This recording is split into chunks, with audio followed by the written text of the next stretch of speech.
Have you ever had a bad experience with food allergies? I'm thinking about a time when someone doesn't understand, or your child is left out, or there's just an overall lack of awareness. If so, this episode is for you. I'm sharing a heartbreaking story that we went through, and now I'm looking back to focus on the positives and also use it to increase food allergy awareness in the future. Now, if you're listening when this episode drops, it is Food Allergy Awareness Week. And I know that most food allergy mamas are simply surviving when it comes to food allergy management. And although you really want to increase food allergy awareness, it can feel like it just isn't doable in this busy season. So in this episode, I'll share some insight into small things you probably already do that will make a huge food allergy awareness impact and improve your child's quality of life too. It doesn't have to be big to make a big impact. So you can drop the guilt and see how these small acts will add up huge over time. Let's get to it. Hey food allergy mama, if you're here, you've likely experienced the scary and lonely food allergy diagnosis with your child. Unfortunately, food allergy parents aren't taught how to navigate the food allergy lifestyle, and it's easy to feel alone and discouraged sometimes. But I'm here to show you that food allergy life, it doesn't have to feel restrictive, scary, or isolated. I'm Corinna, and I'm a 17-year food allergy mom and food allergy coach at Friendly Pantry Consulting.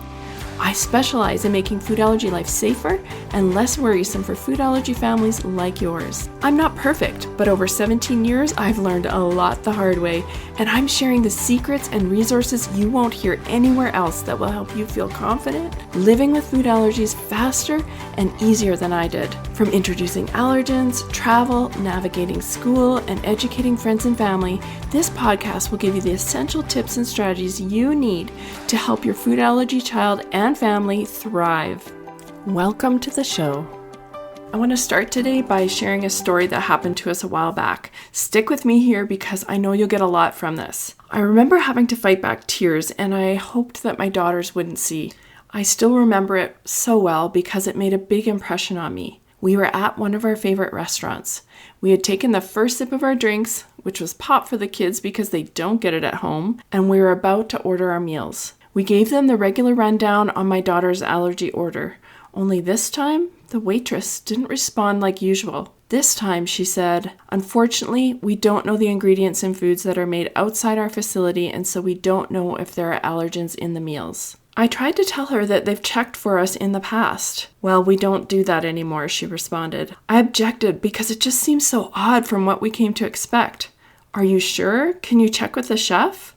"Of course," she said, and she left us to feel increasingly upset, and we wondered how could things change like this. When she returned, she told us the same story. I responded, "If you're not sure about the ingredients in your menu, then we're going to have to leave." She said that was fine and not to worry about paying for the drinks we had already started. My heart was crushed, and I was trying to keep it together. I remember walking out with tears in my eyes, but hoping my daughter wouldn't see. Thank goodness for the sunglasses in my purse. That night, we went to another restaurant, but the sting of leaving the other one didn't go away for quite a while. It felt unfair and it hurt. So why do I tell you this? I mean, it doesn't seem like the most positive story, right? But I want you to know that there is a balance of living with food allergies and staying safe. I want you to know that with research and preparation, we can live life like everyone else. We can go to restaurants, we can travel, and we can do all the things. But unfortunately, there are still days when we will have letdowns too. But the important part is how do we get back up and how do we deal with it? So let's talk about a couple of ways about how we can keep positive even when these hard things happen. First of all, we need to remember the truth of this world.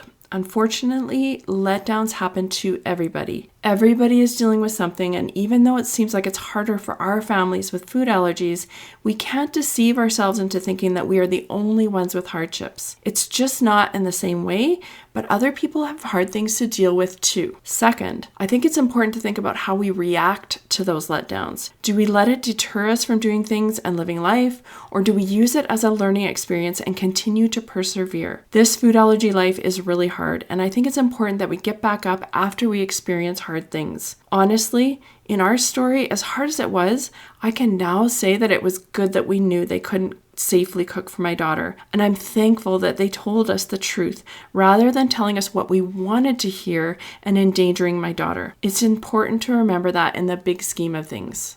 Don't get me wrong though, it would be nice if every restaurant took food allergies seriously, and I think that's the way it should be, but there's honestly so much more food allergy awareness that needs to happen everywhere. This is why I love Food Allergy Awareness Week, because this is our chance to make a change together as a community. Honestly, increased awareness comes from the food allergy community pushing for change, but it doesn't have to be a huge campaign or political change. I mean, it can be, and that is awesome too, but sometimes as food allergy mamas, you are just surviving, and it may not be possible to do those big campaigns right now. So I encourage the whole food allergy community because I think small things can make a big change if we do it together, and it doesn't have to be forceful or awkward or hard. Instead, it can be done by simply speaking up kindly and working with others. Because of the story I shared early, I'm going to give you an example of a restaurant and dining out, but this can be used in so many situations like at social events, at school, with friends, and almost anywhere. Let's be real.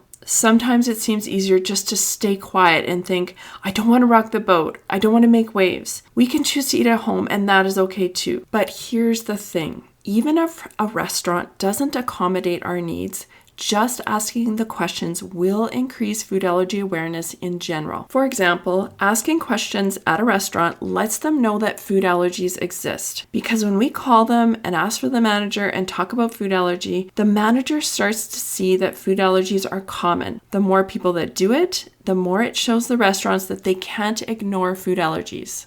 They'll see that they need to deal with it in some way because they get those questions. And if they can't answer those questions well because they actually don't have good food allergy policies in place, they're going to lose business. The more this becomes apparent, the more those restaurant managers and owners will move towards change. This goes for food allergies at school too. I've talked about this in a past episode, which I'll link in the show notes, but it's so important to educate your teacher about food allergies, no matter what allergies you have, or whether you're doing a 504 plan or not. Educating your teacher is going to improve food allergy awareness one teacher at a time. If we all do it together, we will soon have whole schools that are thinking about food allergies in a safer, more inclusive way. This is why I encourage you not to worry about bothering someone and to ask questions even if it makes you feel nervous. You're not just asking for your child.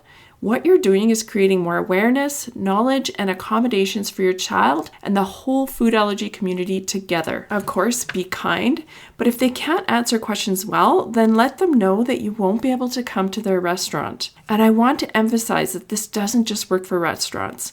We can increase awareness in many circumstances just by asking questions at a school, at social events, at church, or anywhere you're going in your daily lives. Just imagine if every single person who hears this podcast asks questions at one restaurant or business or church. It all adds up because when you ask questions, you educate, and one more person you educate is one more person that understands. So keep going. You are making a big difference for your child and the whole community. Don't forget, small actions lead to big change, especially when we do them together.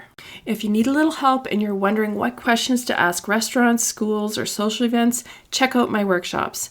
These workshops have been created to guide you through the process because I take you by the hand and help you figure out what works for your family and what questions to ask. There are several workshops to choose from, and they include anything from navigating school to dining out with food allergies to food allergy travel. Each of my workshops has either a workbook or a template that helps you feel confident asking questions and deciding what is the right choice for your family. More importantly, these workshops help you to find the courage to keep going and keep advocating, and especially help you keep your child safe and improve their quality of life for the future too. Consider it like having a helpful older sister who's done the hard work for you. Go to the show notes to see if there's a workshop or template that will help you get through an allergy struggle you're dealing with right now, today, because you don't have to do it alone. Thanks for listening, and bye for now.